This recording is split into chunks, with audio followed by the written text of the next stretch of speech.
만나고 제 인생은 완전히 바뀌었습니다.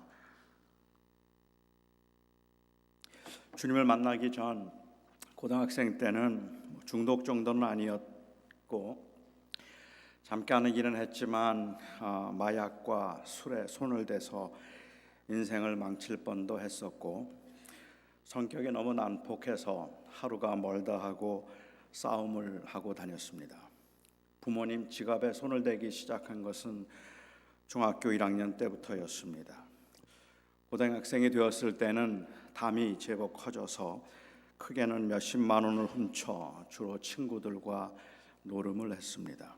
타고난 저의 출중한 외모 때문에 저를 흠모하던 여학생들에게 깊은 상처를 주면서 한 달이 멀다 하고 헤어짐과 만남을 반복했습니다. 제 외모로 한 여자만 좋아하는 그것은 불공평함이라고 생각했기 때문입니다. 부모님은 아직도 모르고 계시지만 성적은 항상 바닥을 쳐서 성적표를 조작해서 보여드려서 안심시켜 드려야 했습니다. 그렇게 막 살다가 제가 고등학교 2학년 때 예수님을 만났습니다. 주님을 만나고 난 후에 경험한 경험은 이 기쁨은 세상에서 허망한 것을 좇을 때 경험했던 일시적인 기쁨과는 비교도 되지 않는 것이었습니다. 그리고 고등학교 3학년 때 저는 주님의 음성을 들었습니다. 마치 가슴에 불덩어리가 떨어지는 것처럼 가슴이 뜨거워지고 그리고 폭포수가 떨어지는 것 같은 아주 큰 한 음성으로 주님께서 저에게 복음의 증인이 되라고 하셨습니다. 그날 저는 제 삶을 복음을 위해서 하나님께 온전히 드리기로 헌신하고 완전히 새 사람이 되었습니다. 이 정도로 전과 후가 아주 드라마틱하게 다르다면 구원의 위대함 그리고 이 신앙의 절대적 필요성 그리고 이 신앙의 위대한 힘에 대해서 확실하게 다른 사람들에게도 증거할 수 있을 텐데 지금까지 제가 드린 말씀들은 다 지어낸 이야기들이고 저의 삶에는 그런 드라마가 없습니다. 장난이 조금 심하기는 했지만 심각하게 말썽을 피운 적도 없었고 부모님 몰래 결석이나 조퇴를 한 기억도 없을 만큼 학교 생활에 충실했습니다. 단돈 100원도 부모님 몰래 부모님의 지갑에 손을 댄 적이 없습니다. 한국에서 고등학교를 다니는 동안에는 학교에서 단체로 관람하는 성웅 이순신 아니면 증언 이런 영화들 말고는 극장을 간 적도 없었고 저는 한국에서는 여자친구를 사귄 적도 없었습니다. 그 외모에 여자친구를 사귀지 않는 것은 죄악이라는 친구들의 유혹이 컸지만 저는 참았습니다. 연애를 못한 게 아니라 안 했습니다. 그러다가 저는 교회 다니기 시작했고 예수님을 믿게 되었습니다.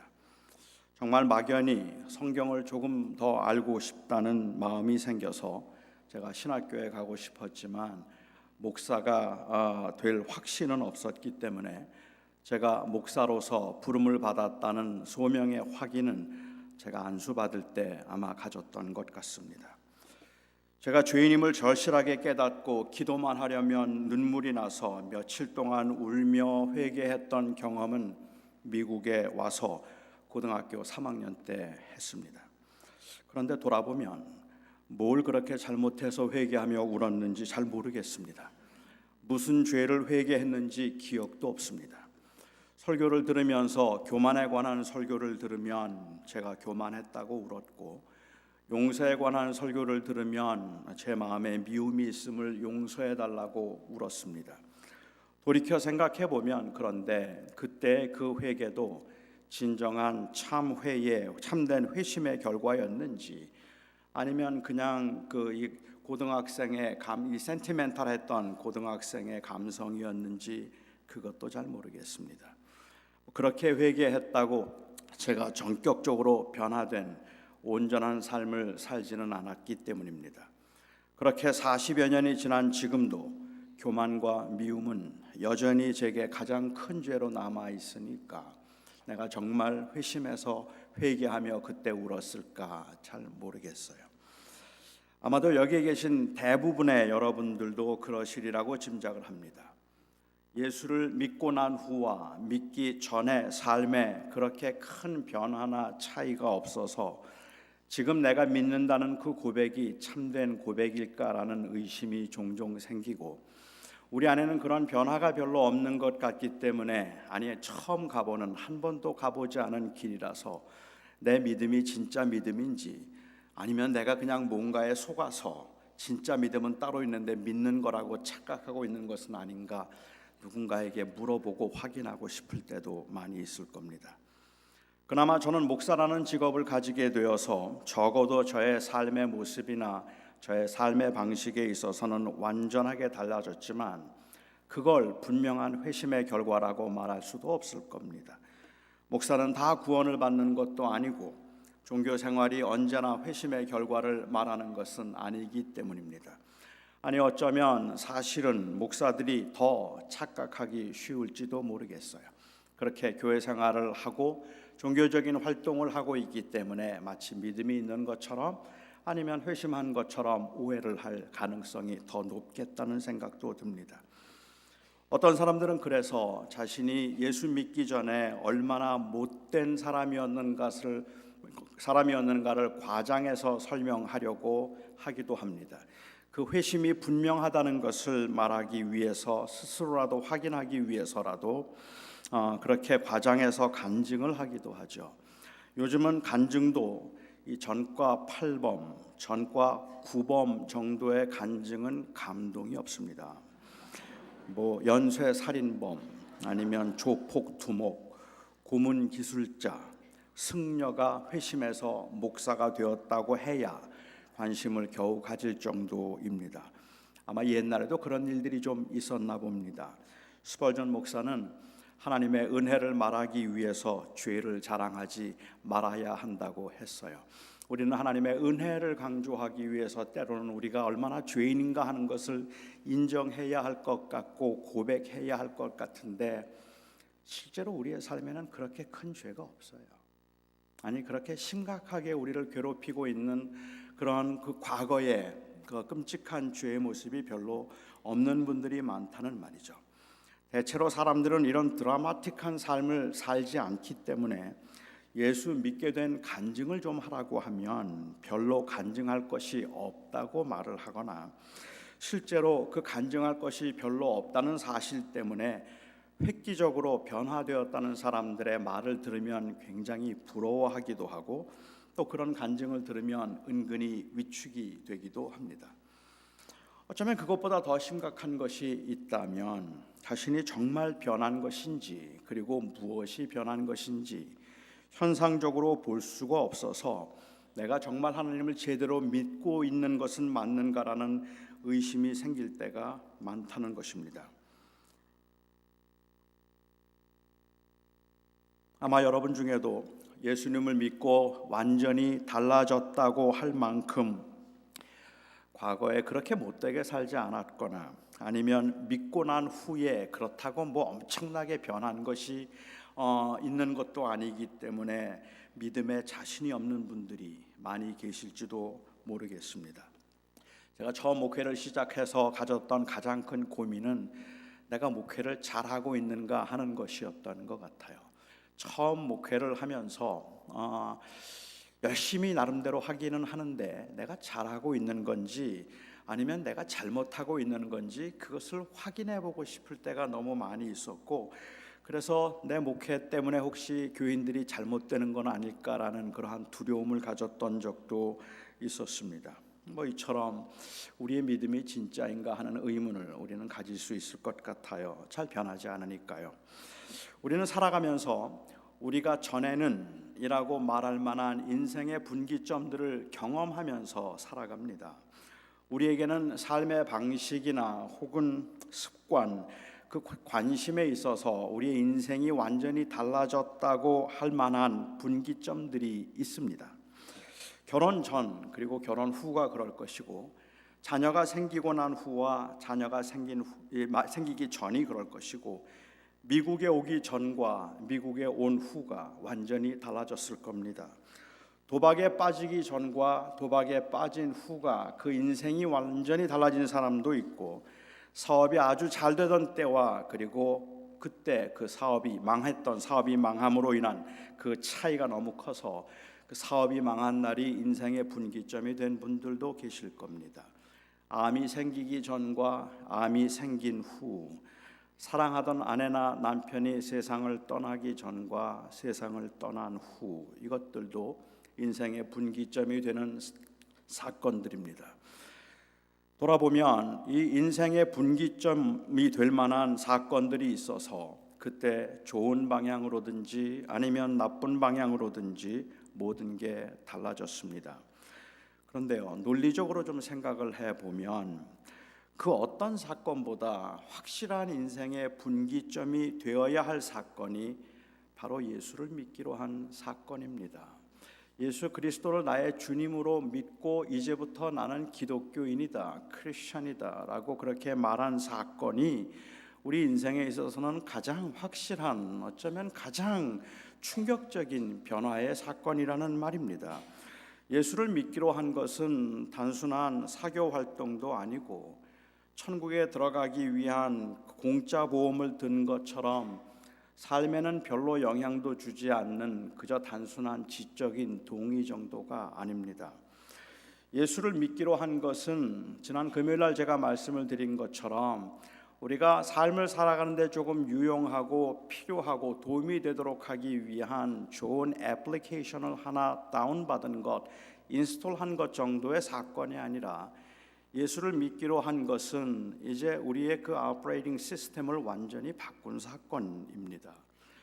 예수를 믿기로 했다는 말은 더 이상은 이 세상에 있는 것들에 연연하며 살지 않기로 했다는 의미이고, 이 세상의 성공과 출세에 내 인생의 최고의 목적을 두지 않기로 하고 하나님의 나라에 소망을 두며 살기로 했다는 의미이기 때문입니다. 예수를 믿기로 했다는 말은 이제 더 이상은 죽음을 인생의 종착점으로 보지 않고 새로운 시작으로 보기로 했다는 의미이기 때문입니다. 이런 엄청난 인생관의 변화, 가치관의 변화에도 불구하고 그런 것들을 느낄 만한 그러한 현상적인 변화들을 우리의 삶 속에서 우리가 보지 못하기 때문에 교회에 다니기 시작했다는 것 말고는, 그리고 교회에서 직분을 맡고 열심히 일을 하면서 교회 다니기 시작한 다음부터는 믿지 않던 친구들은 점점 떨어져 나가고 주변에 그냥 교회 다니는 사람들만 있게 되었다는 것 말고는 변화된 것이 별로 없어 보여서 많이 답답해하는 것이 어쩌면 당연한 일인지도 모르겠습니다. 그래서 오늘 본문을 시작하는 우리도 전에는 이라는 이 말이 우리에게는 그렇게 실감나게 다가오지 않습니다. 그레데교회 교인들이 유난히 못되고 그리고 악하게 살았던 사람들이거나 아니면 우리가 아직은 바울이 말하고 있는 이런 영적인 경지에 이르지 못하기 때문인지, 그래서 바울의 그 말에 공감할 수 없기 때문인지 모르겠어요. 3절 말씀을 다시 한번 읽습니다. 우리도 전에는 어리석은 자요, 순종하지 아니한 자요, 속은 자요, 여러 가지 정욕과 행락에 종노릇한 자요, 악독과 투기를 일삼은 자요, 가증스러운 자요, 피차 미워한 자였다. 우리가 이 정도는 아니잖아요. 예수 믿기 전에 이랬던 사람들 그렇게 많지 않잖아요. 아니, 어쩌면 그것보다 더 심각한 것이 있다면 우리가 전에는 이랬는데, 아니 이런 사실이 우리도 그랬다고 말을 한다면 믿고 난 다음에도 우리는 별로 달라지지 않아서 비슷하다는 게 문제라는 말이에요. 2절에서 말하고 있는 아무도 비방하지 말며 다투지 말며 관용하며 범사에 온유함을 모든 사람들에게 나타낼 것을 기억하게 하라는 말씀이 만일 우리도 전에는 이라는 이 말씀과 대조를 이루고 있는 것이라면 예수를 믿고 있는 지금 우리의 모습은 바울이 언급하고 있는 예수를 믿고 난 후의 사람들의 그 묘사와도 거리가 있다는 겁니다. 그러니까 그 바울이 묘사하고 있는 과거의 그 사람도 우리는 아닌 것 같고, 그리고 우리가 지금은 변했다고 말하는 그 지금의 변화된 모습도 우리가 아닌 것 같아서, 여기서 말하고 있는 우리가 전에는 이라는 이 말이 우리에게는 좀 괴리감이 느껴지는 말이 되었다는 말이죠. 여기서 말하는 우리는 바울 혹은 그레데 사람들이지 우리는 아닌 것 같습니다. 저는 이 말을 하고 있는 바울의 그 입장을 한번 생각해 보았습니다. 그레데 교인들이 어떤 삶을 살았는지는 잘 모르겠지만 바울은 디도를 포함해서 그레데 교인들에게 우리라고 하는 1인칭 대명사를 사용하고 있습니다. 그러니까 그레데 교인들만 못되고 유난히 악한 사람들이 아니라 거기에는 바울도 포함되어 있다는 말입니다. 물론 그레데 사람들은 악하다는 소문이 있었어요. 그레데 사람들은 아주 못되고 그리고 게으른 사람들이라고 하는 악명이 높았던 도시이기도 합니다. 하지만 바울이 그들에게 말할 때 너희는 이전에는 악을 행하던 자들이요 게으른 자들이요 이전에는 정욕과 행락을 따라가던 자들이었지만 이라고 말한다면 어느 정도 이해가 되겠는데, 바울은 지금 여기에 바울과 디도까지 포함해서 우리라고 말을 하고 있기 때문에 석연치가 않다는 말입니다. 바울이 예수를 믿기 전에 어떤 사람이었습니까? 그의 마음이 어땠는지, 그가 주님을 만나기 전에 어떤 삶을 살았는지 물론 우리는 구체적으로 알 길은 없겠지만 적어도 세상적인 시각에서 본다면 바울은 꽤 경건하게 살았던 사람이 아닙니까? 그가 문란하게 살았으면 얼마나 문란하게 살았고, 그가 투기를 했으면 얼마나 투기를 했겠습니까? 당시의 사람들의 그 기준에서 본다면 바울은 존경할 만한 교육을 받았고 좋은 환경에서 철저하게 율법을 지키며 순종하며 살았던 경건한 사람이었습니다. 그래서 그는 빌립보 교회에 보내는 편지 가운데도 자기를 소개하면서 말하기를 나는 히브리인 중에 히브리인이요 율법으로는 바리새인으로서 율법에 흠이 없었던 사람이었다고 자신을 소개한 적도 있었습니다. 바울은 아주 평범한 사람이었습니다. 아니, 평범함 이상의 윤리적 그리고 종교적 확신과 열심을 가지고 성실하게 살았던 사람이었습니다. 그런데 그가 인생 말기에 디모데전서 1장을 보면 그의 생애와 삶을 마감하는 마지막 즈음에서 디모데에게 보낸 편지 가운데 나는 죄인의 괴수다라는 그러한 고백을 합니다. 30년 이상 선교사로서 복음을 위해서 몸을 다 바쳐서 온 마음을 다 바쳐서 살았던 이 바울이, 고생과 희생을 마다하지 않았던 바울이 무슨 큰 죄를 지어서 인생 말년에 내가 죄인의 괴수다라는 말을 했을까요? 남들은 모르지만 자기와 하나님만 알고 있는 비리들이 있어서 지금 양심선언을 디모데에게 하고 있는 겁니까? 내가 사실은 경건해 보였지만 열심히 내가 이렇게 선교를 하는 것 같았지만 사실 나는 비리가 많어, 뭐 이런 걸 말하는 걸까요? 그럴 리가 없습니다. 만일 그가 아무도 모르고 있던 그 비리와 잘못들에 대한 양심선언이었다면 그 이후에 디모데에게 이렇게 살라 저렇게 살라 말하지 못했을 겁니다.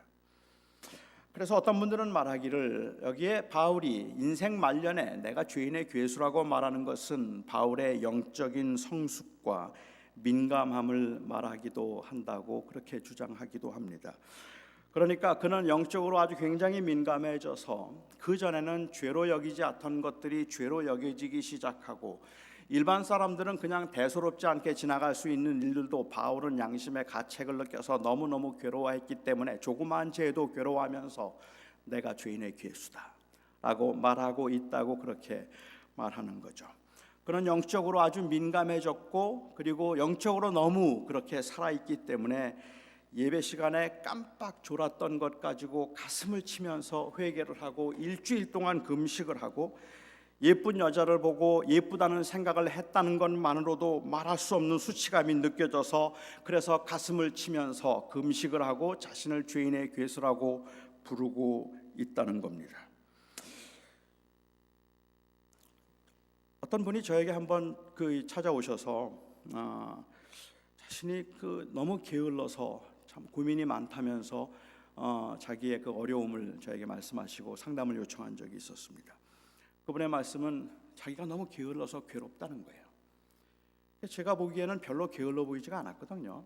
그래서 아니 왜 그렇게 생각하세요? 라고 여쭈었더니 그분 말씀이 자긴 잠이 너무 많대요. 그래서 너무 괴롭다 그래요. 제가 아니 하루에 몇 시간이나 주무시는데 그러세요? 그랬더니 제가 하루에 4시간이나 자요 그러더라고요. 도대체 그분이 그 말씀을 저에게 왜 했는지 저는 잘 모르겠어요. 아마도 저보고 너무 많이 잔다는 이야기를 하기 위해서 그런 것인지 모르겠습니다. 글쎄요, 저는 바울이 얼마나 도덕적으로 민감했는지 잘 모르겠고, 그리고 틀림없이 민감했을 거라고 보지만 자기는 그만큼 깨끗하고 그리고 경건하게 살았다는 그 도덕적 경지를 말하기 위해서 죄인의 괴수라는 말을 통해서 경건을 자랑하고 있다고 생각되지는 않습니다. 그렇기 때문에 내가 죄인의 괴수라는 이 말의 의미는 나는 조그마한 죄에도 못 견디게 괴로워하고 있는 사람이라는 그러한 은근한 자랑일 수 없다는 말이에요. 그 이야기를 하고 있는 게 아닙니다.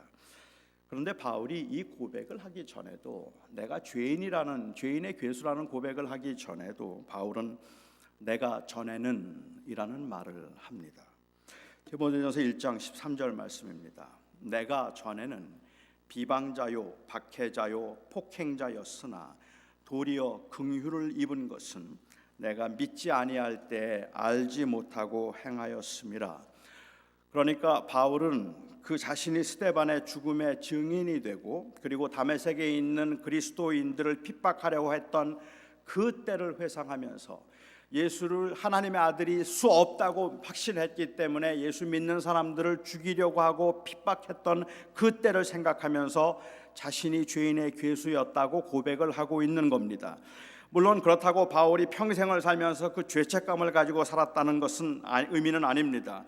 그것보다는 자기처럼 무지함 가운데 예수님을 핍박했던 이 죄인의 괴수도, 가장 앞장서서 핍박했던 이 죄인도 하나님께서 사랑하심으로, 하나님이 얼마나 오래 참으심으로 많은 사람들이 구원에 이르기를 원하는가 하는 것을 강조하기 위해서, 이 구원은 사람의 선행이나 종교적 열심에 의해서 주어지는 것이 아니라 전적으로 하나님의 은혜로 주어지는 것이라는 것을 말하고 싶어서 자신이 과거에 죄인의 괴수였다는 말을 하고 있는 겁니다.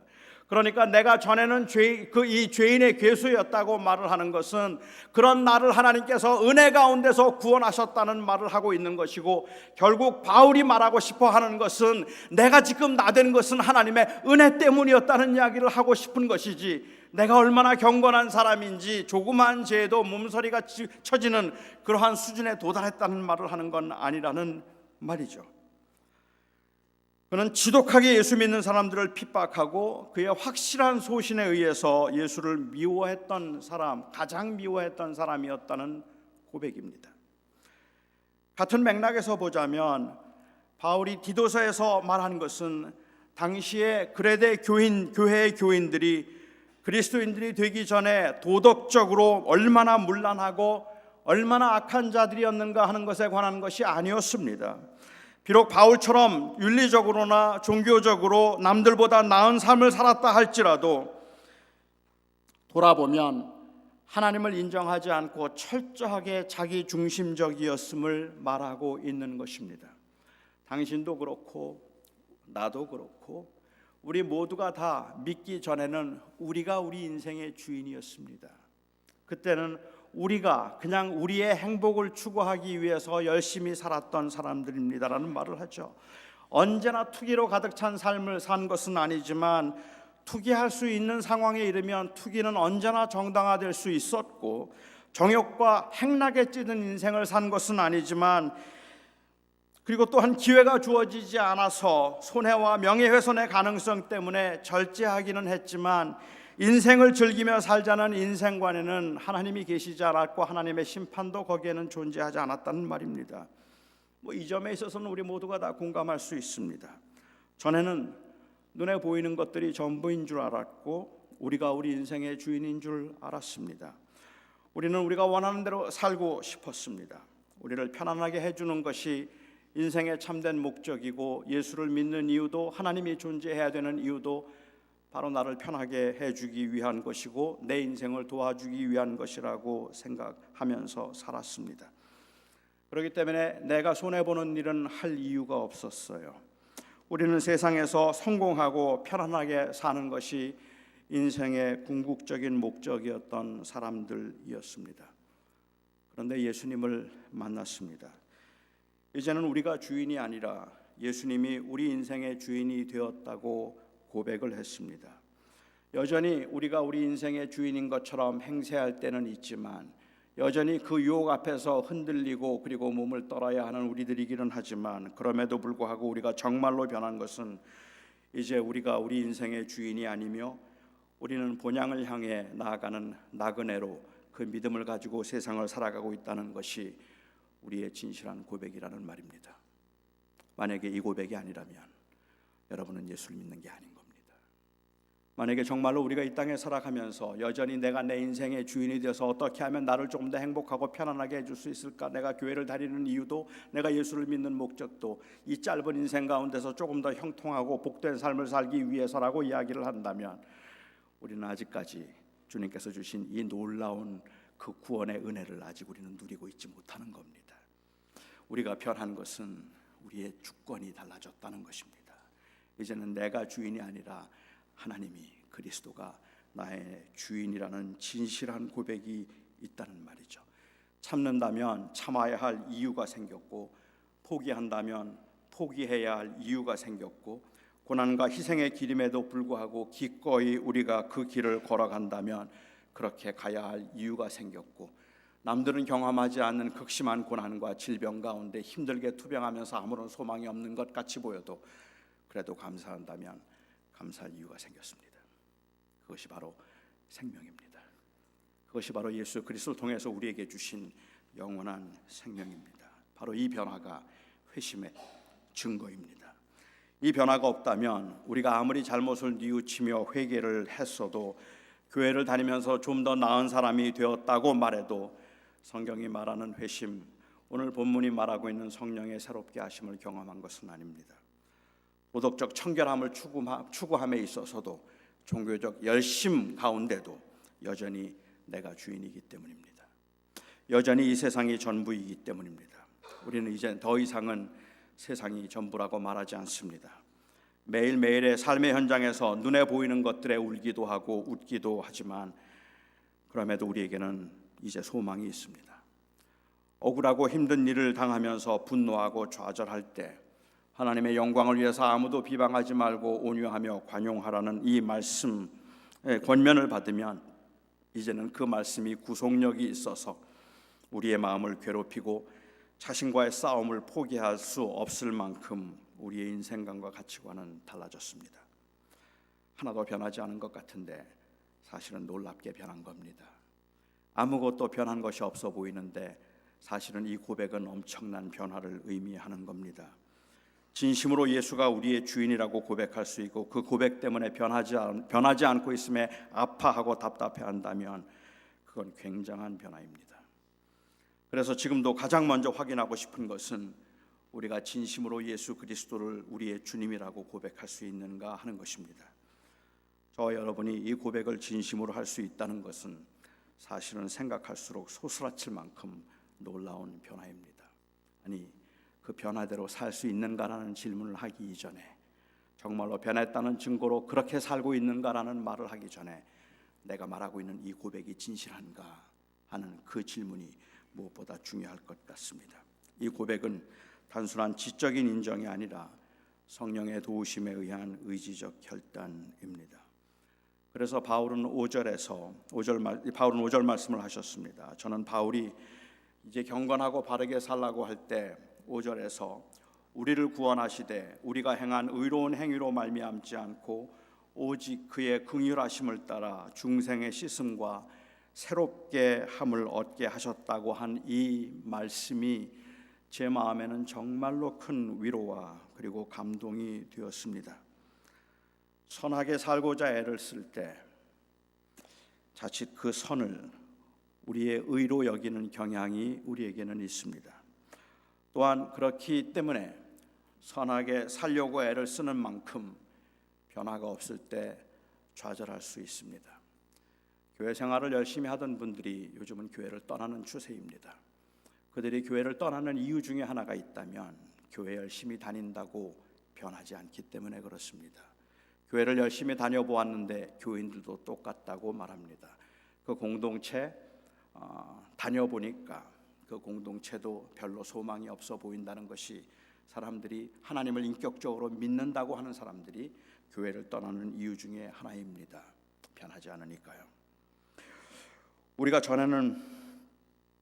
변화를 받았다고 말하는 것은 이것은 우리의 행동에 자신이 있기 때문이 아닙니다. 우리가 전에는 세상의 영향력을 따라서 세상 향락을 따라 살았지만 이제는 그런 향락에 대한 유혹이 우리에게 전혀 없기 때문에 우리가 변했다고 말하는 게 아닙니다. 우리가 전에는 세상 향락을 따랐지만 그럼에도 불구하고 하나님의 자비와 하나님의 사랑하심이 나타날 때 우리를 용서하시고 받아주신 그 사랑 때문에 우리는 감히 변했다고 말하는 겁니다. 바울이 감히 우리가 전에는 이라고 말할 수 있었던 것은 이제는 자기의 행위가 남들보다 더 나아졌기 때문에 그렇게 말할 수 있던 것이 아니라 하나님의 자비하심으로 그가 하나님의 자녀가 되었기 때문에 그렇게 말할 수 있었던 것입니다. 이 말씀이 저에게 위로와 감동이 된 것은 제가 주님을 믿고 신앙생활을 하고 목회를 하고 있지만 제 말과 제 행동에는 우리가 전에는 이라고 말할 만한 획기적인 차이가 없어 보이기 때문에 그렇습니다. 아무도 비방하지 말고 다투지 말고 관용하고 범사에 온유하라는 말씀을 들으면 그렇게 하고 싶은데 참 안 됩니다. 그렇게 살고 싶은 동기도 있고 또 그렇게 살고 싶은 의지도 있는데 그런데 안 돼요. 근 40년 이상을 저는 노력한 셈인데 예수를 믿고 바르게 살아보자고 제대로 한번 살아보자고 믿는 사람답게 살아보자고 40년 이상을 노력한 셈인데 내가 전에는 이라고 자신 있게 말할 수 있는 경지에 아직도 도달하지 못했습니다. 목회를 하면서 주님, 이 교회는 내 교회가 아닙니다. 주님의 교회입니다. 제가 주인 행세하지 말게 해 주시옵소서. 아마 수백 번도 수천 번도 더 뇌하렸을 겁니다. 기도할 때마다 무릎을 꿇어 기도할 때면 하나님, 이건 내 교회가 아닙니다. 이건 내 교회가 아닙니다. 그렇게 수없이 그렇게 외쳤는데도 불구하고 불쑥불쑥 다가오는 그 자존심이 상하고 내가 어떻게 섬겼는데 나를 이렇게 대할 수 있다는 말인가라는 생각이 들 때마다 난 아직도 변한 게 하나도 없구나라는 생각을 하게 됩니다. 오직 하나님의 말씀만을 바로 선포하고 그 말씀이 바로 선포됨으로 하나님의 능력이 나타나게 되자고 그렇게 수없이 이야기하고 설교를 하기 전마다 기도를 했음에도 불구하고 설교를 하면서 설교가 마치고 난 다음에 제 안에 가장 큰 관심은 말씀이 바로 선포되었을까 하는 것보다 내 설교가 오늘 인정받았을까 하는 것이 더 큰 유혹으로 언제나 남아 있어서 40년을 싸웠는데 40년 동안 달라진 게 없어요. 여전히 지금도 죄의 유혹 앞에 넘어가고 여전히 지금도 내가 주인인 것처럼 행세하려고 하는 그 관성이 제 안에 남아 있어서 저를 못 견디게 괴롭게 합니다. 그런데도 포기할 수 없습니다.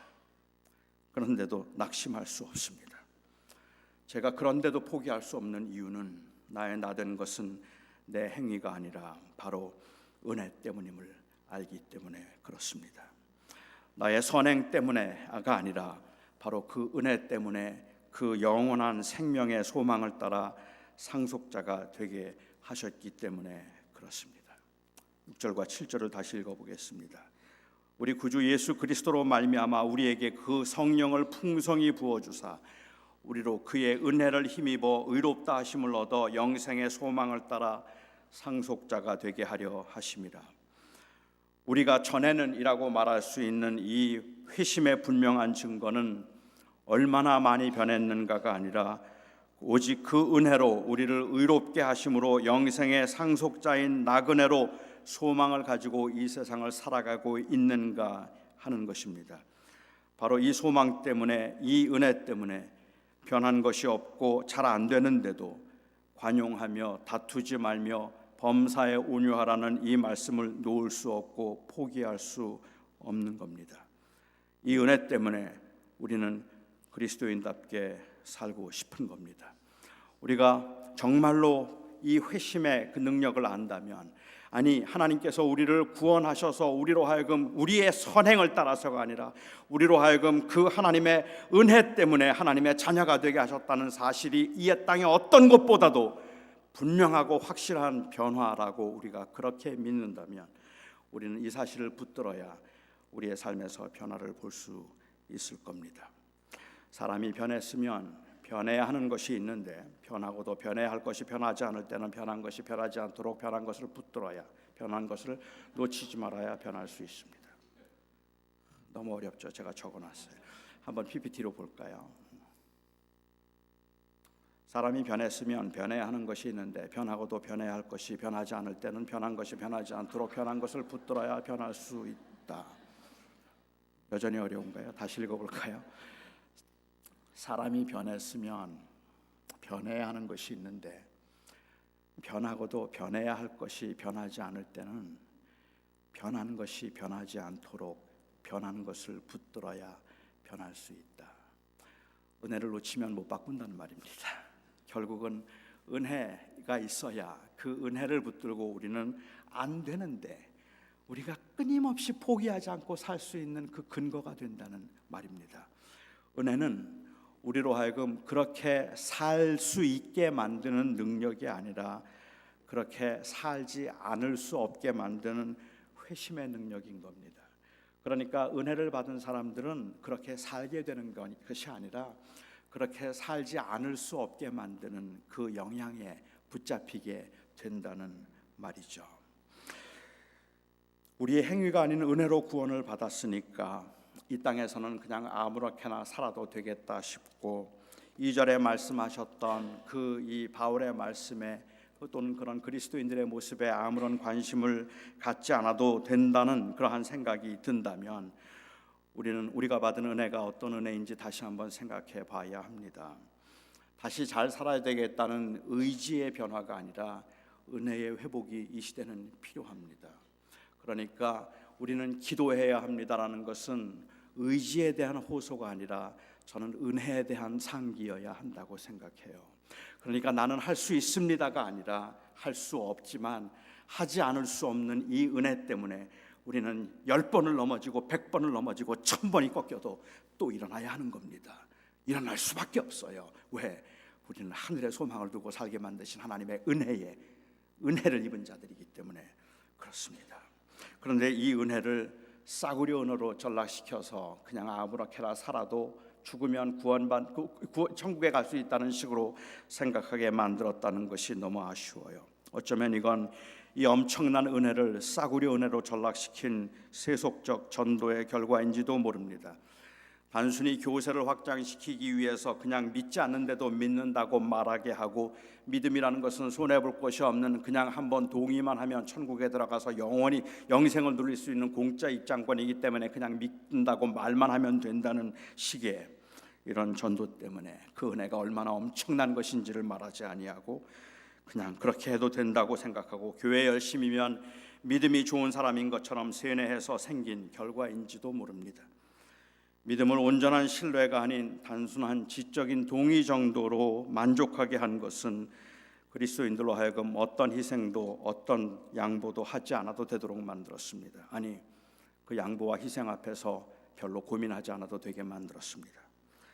기독교의 도덕적 타락이 세상의 지탄을 받는 이 시대에 오직 믿음으로만 구원을 받는다고 태만하고 무책임하게 살 수 없습니다. 물론 그러니까 행위가 있어야 구원을 받는다는 말이 아닙니다. 우리의 행위가 아닌 오직 믿음으로만 구원을 받았기에 우리는 우리의 연약과 우리의 한계에도 불구하고 선하게 살고자 죽을 힘을 다하는 겁니다. 그리스도의 선항의 신앙적 근거는 그 은혜로 인하여 은혜에 의하여 믿음으로 말미암아 구원을 받았다는 이 명백한 사실입니다. 선을 행해야 하나님의 백성이 될 수 있기 때문에 선을 행하지 않으면 하나님의 심판과 하나님의 저주를 받을 것이기 때문에 하나님의 백성이 될 수 있을 만큼 착한 사람이 된 것이 우리의 변화가 아니라 선을 행하지 않을 수 없을 만큼 하나님의 백성이 되게 하신 그 은혜가 소중하고 귀해진 것이 우리의 변화입니다. 여전히 서툴고 여전히 잘은 못하지만 정말 주를 위해서 살고 싶습니다.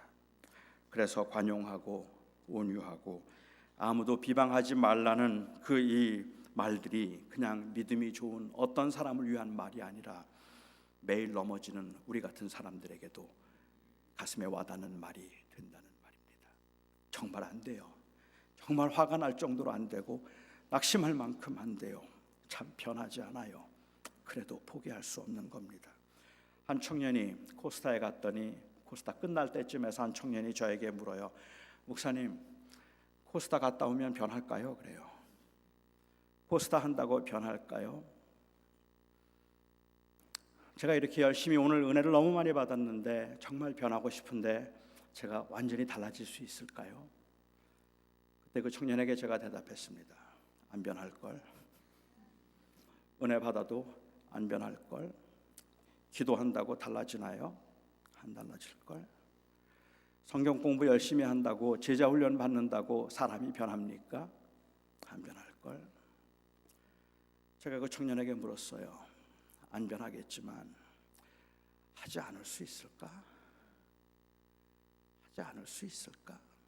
안 된다고 그만둘 수 있을까? 그게 은혜잖아요. 매일 넘어져서 지금까지 이제 넘어진 이 경력이나 전력으로만 보면 더 이상 하는 건 의미가 없어요. 그런데 포기할 수 없어요. 왜요? 은혜 때문에 그렇죠. 어쩌면 이 프라그마티즘에 익숙해져 있는 현대 사회에서는 많은 사람들이 묻고 싶은 질문은 어쩌면 우리의 행동의 기준이 되는 질문은 Does it work? 그 질문이에요. 그게 됩니까? 하는 그 질문이에요. 전도한다고 사람이 변합니까? 기도한다고 자식이 바뀝니까? 열심히 그렇게 노력하고 애쓴다고 성품이 달라집니까? 안 되잖아요. 안 되는데 왜 해요? 이거는 프라그마티즘입니다. 실용주의에 익숙한 질문이죠. 그런데 우리에게 익숙한 것은 그것이 우리에게 중요한 질문은 Does it work? 그 질문이 아니라 Is it right? 그 질문이에요. 안 되는데 매일 넘어지는데 그게 할 일이라면 그냥 하는 거예요. 그냥 또 갈 수밖에 없는 거죠. 저는 지난 8년 반 동안 LA에서 사역을 하면서 이 본질적인 문제를 가지고 많은 갈등과 그리고 많은 고민을 했습니다. 많은 교인들이 그리 본질적으로 보이지 않는 것들의 마음을 빼앗겨서 은혜를 누리지 못하고 있는 것 같았기 때문입니다. 조금 더 구체적으로 말하자면 저는 현대 교회가 예수를 구주로 믿음으로 구원을 받는다는 이 놀라운 복음을 믿기만 하면 구원을 받는다는 싸구려로 만들어 버렸는지 모른다는 생각이 들었기 때문입니다. 여러분은 우리가 예수를 믿음으로 구원을 받았다는 이 말과 믿기만 하면 천국에 갈 수 있다는 이 두 말의 차이가 느껴지십니까? 믿기만 하면 구원을 받는다는 말은 선하게 살지 않아도 된다는 구실을 만들어 버렸다는 말입니다. 믿기만 하면 구원을 받는다는 말은 예수 믿는 사람들이 교회에서 그리 중요해 보이지 않는 일들로 원수가 되고 생활의 현장에서 믿지 않는 사람들과 하나도 다를 것 없이 살아가지만 그래도 그것 때문에 어떻게 살아야 할까를 고민하는 것보다는 그냥 괜찮다고 말하게 만드는 천국 들어가는 그냥 입장권 받은 것 정도로 여기게 만들어 버렸기 때문입니다. 그런데 바울은 그렇게 말하지 않습니다.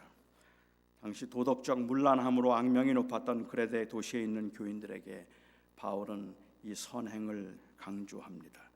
다르게 살아야 할 것을 강조하는데 그 행위의 근거는 은혜였다는 말입니다. 예수님께서 한 번은 제자들에게 말씀하시면서 돼지에게 진주를 던지지 말라는 말씀을 하셨습니다. 저는 이 말씀에도 좀 오해가 많다는 생각을 했었어요. 돼지에게 진주를 던지지 말라. 이 말씀 거룩한 것을 개에게 주지 말라는 말씀을 보면서 많은 사람들은 이 말씀이 영적인 분별력에 관한 말씀이라고 생각을 했습니다. 그렇기 때문에 돼지를 잘 분간해야 돼요.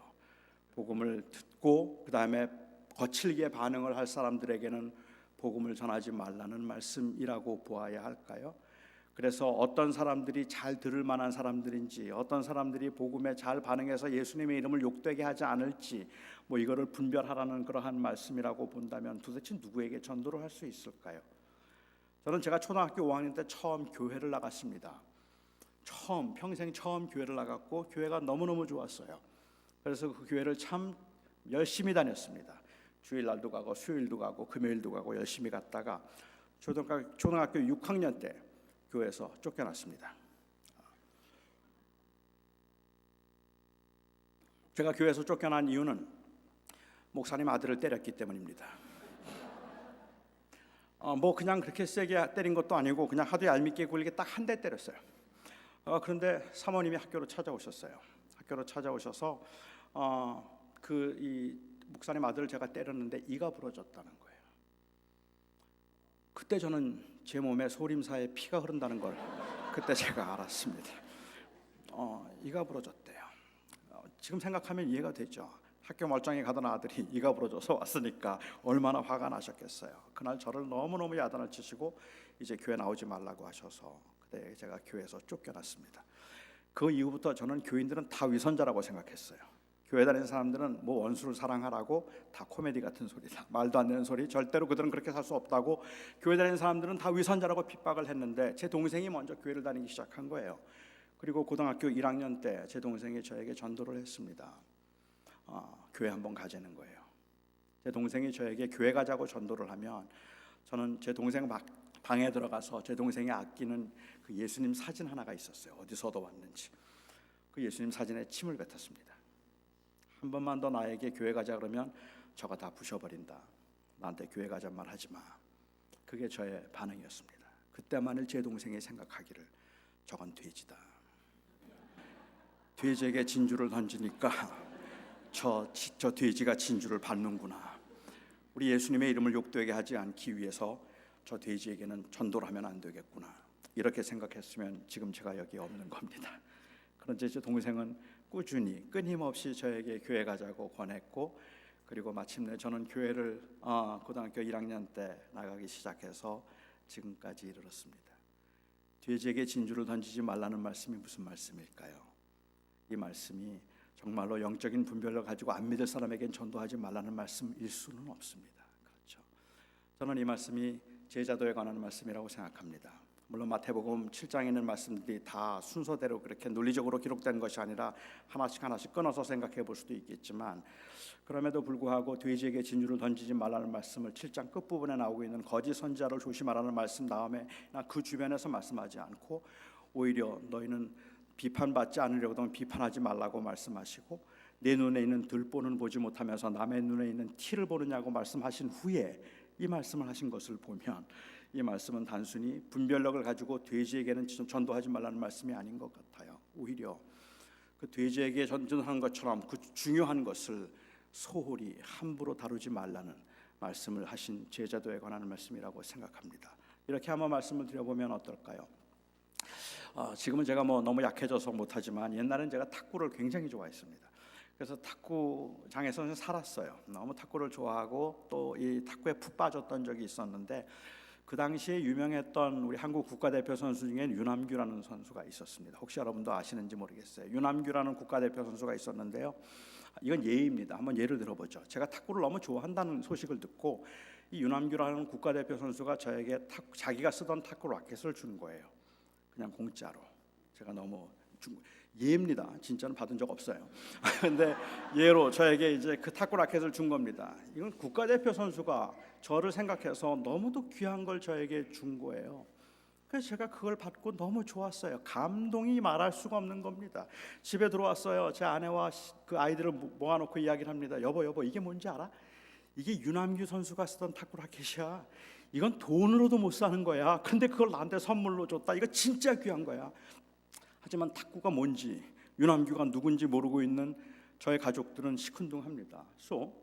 그래서 그게 뭐 어쨌다고요? 아니 이게 어떤 건데 이 가치를 모른단 말이야? 이건 유남규 선수가 쓰던 거라고. 이거는 국가대표가 쓰던 건데 나한테 공짜로 줬다고. 이거 진짜 귀한 거야. 이건 돈 주고도 못 사. 좋겠네. 그냥 그 정도예요.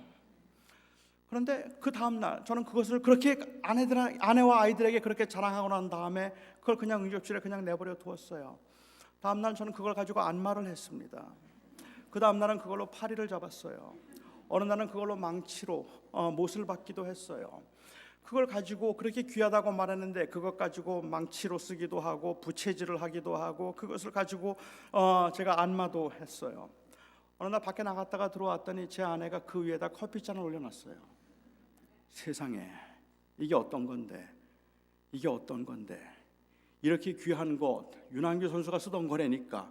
그런데 그 위에다가 커피잔을 올려놔요. 화가 나서 못 견디겠는 거예요. 도대체가 그 가치를 모르는 이 돼지 같은 인생들이 이 귀한 것에다가 커피잔을 올려놨다고 막 제가 화를 내고 있는 겁니다. 여러분들에게 한번 여쭙겠습니다. 누구 잘못입니까? 제 잘못인가요? 제 아내의 잘못인가요? 당연히 제 잘못 아니겠습니까? 제가 만일 그렇게 말하고 난 다음에 그게 너무 귀해서 그것을 제 책장 위에 올려놓고 아침에 일어나서 한번 닦고 또 쳐다보고 둘째 날 또 쳐다보고 그리고 셋째 날 또 쳐다보고 그러면서 너무 황홀해하는 제 모습을 봤다면 제 아내는 절대로 그 위에다 커피잔 못 올려놓습니다. 그런데 제 아내는 그 위에 그것 가지고 망치질하는 걸 봤어요. 그것 가지고 부채질하는 걸 봤고 그리고 그것 가지고 안마하는 거 봤고 아무데나 떨어져 있는 걸 봤어요. 그러니까 커피잔을 올려놓죠. 돼지에게 진주를 던지지 말라는 말씀은 그 제자들에게 이 복음이 함부로 여김을 받지 않도록 하라 말씀하고 계시는 겁니다.